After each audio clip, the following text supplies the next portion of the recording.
Crowe had always been a person who appreciated the calm before the storm. As a well-known actor, she was accustomed to the chaos that came with movie sets and the demands of the industry.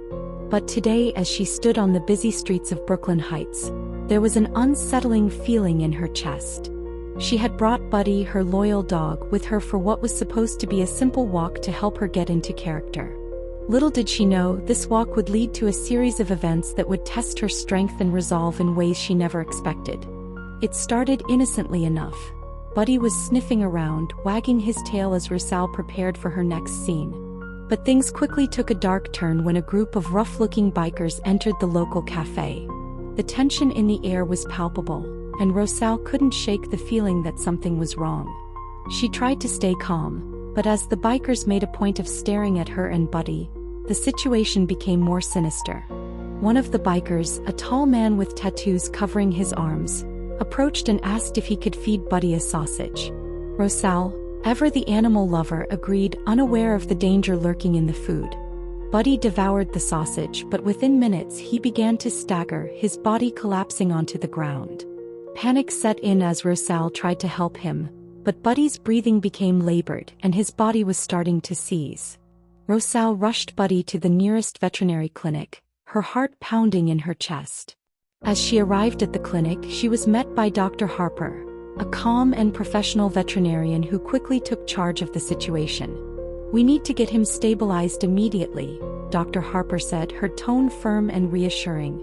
"We're going to start by giving him activated charcoal to neutralize the poison. 4 fluids will help flush the toxins from his system, but we'll need to wait for the test results to know exactly what we're dealing with." Rousseau nodded, her mind racing.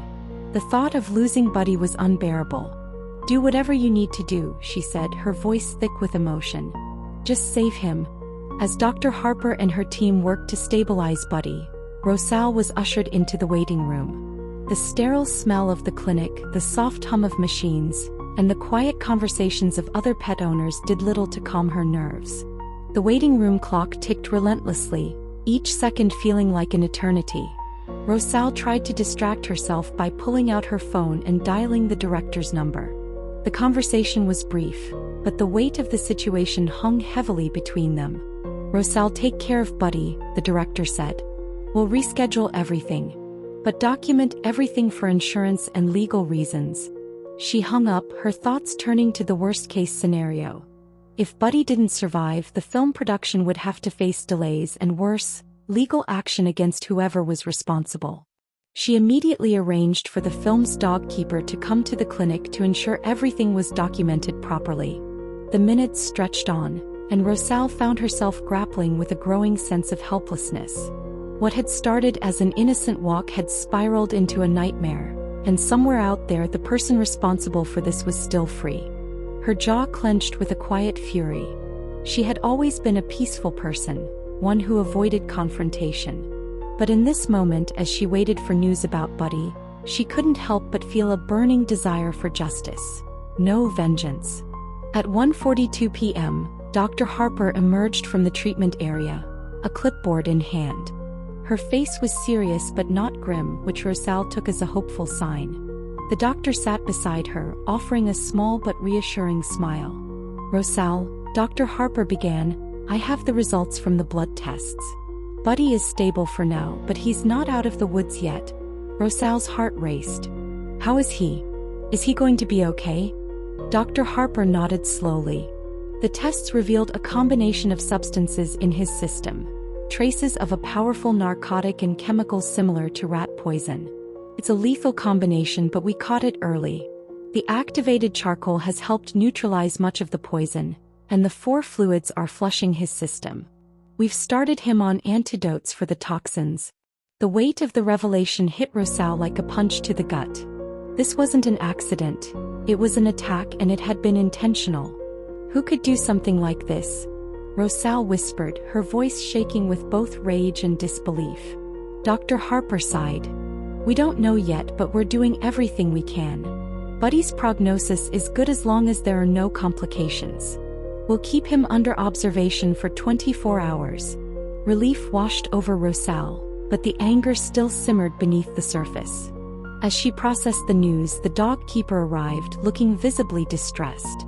"I came as soon as I could," the dog keeper said, eyes wide with worry. "How's Buddy?" Rosal filled him in on Buddy's condition, and then, without thinking, she said, "I need to go settle something."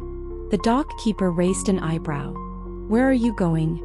Rosal's expression hardened. "There's someone I need to find. The person who did this." Dr. Harper looked concerned but nodded.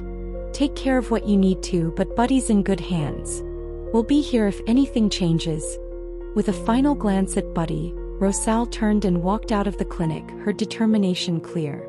She knew exactly where she needed to go, the Iron and Ash bar where this nightmare had all begun.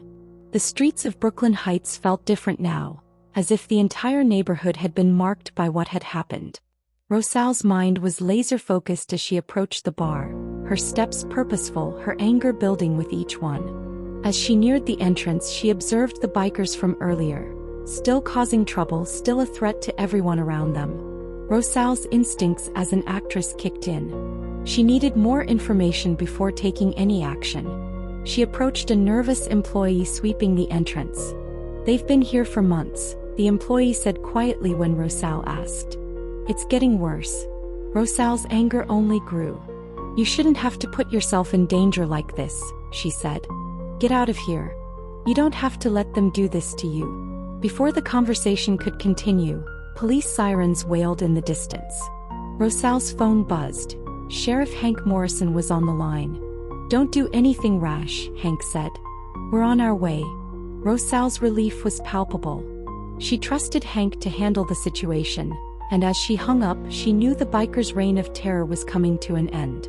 Minutes later, police arrived in force. Officers flooded the bar, catching the bikers off guard. The arrest went down smoothly, and as the suspects were loaded into police vehicles, Rosal knew that this was just the beginning of a safer future for the neighborhood.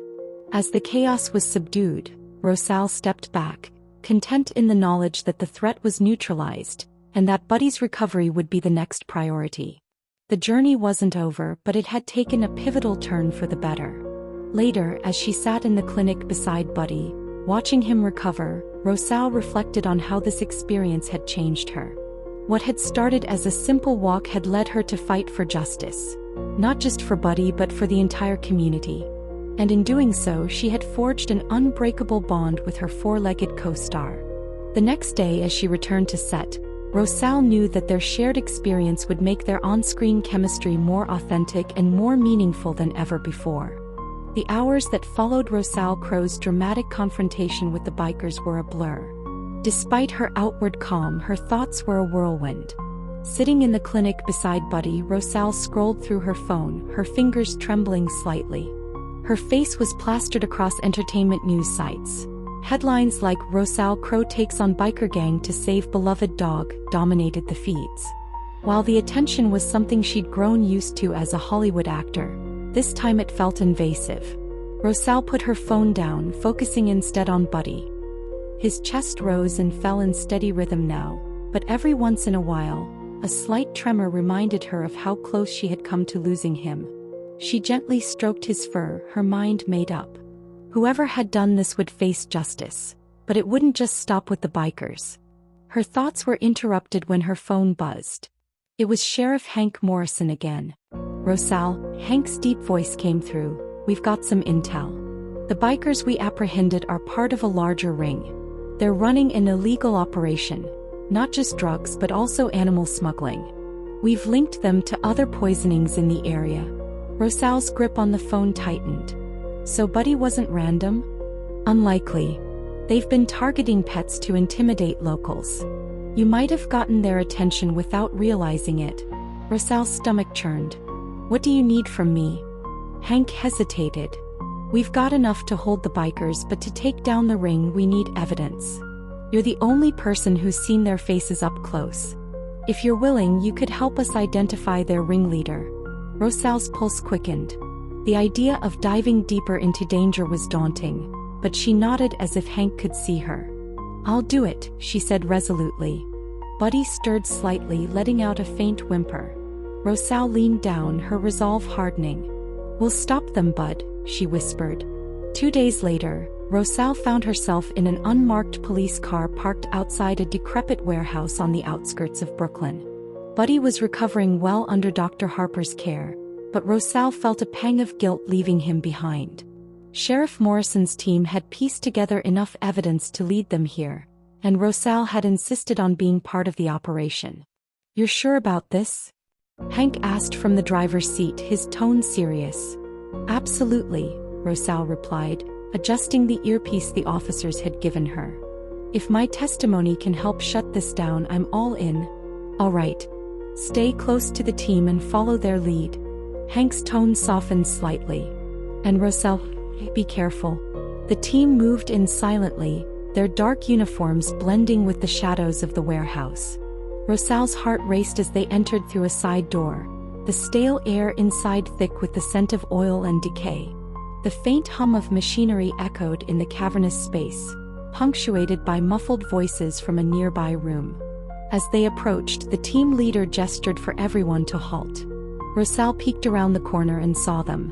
A group of men huddled over a table covered in cash, small vials of drugs and stacks of papers. Among them was a man who exuded authority, his sharp eyes scanning the room like a hawk. Hank's voice crackled softly in her earpiece. "That's Leo Iron Fist Garza. He's the boss." Rosal's breath hitched. She had seen his face in news reports before. A notorious figure with a reputation for ruthlessness.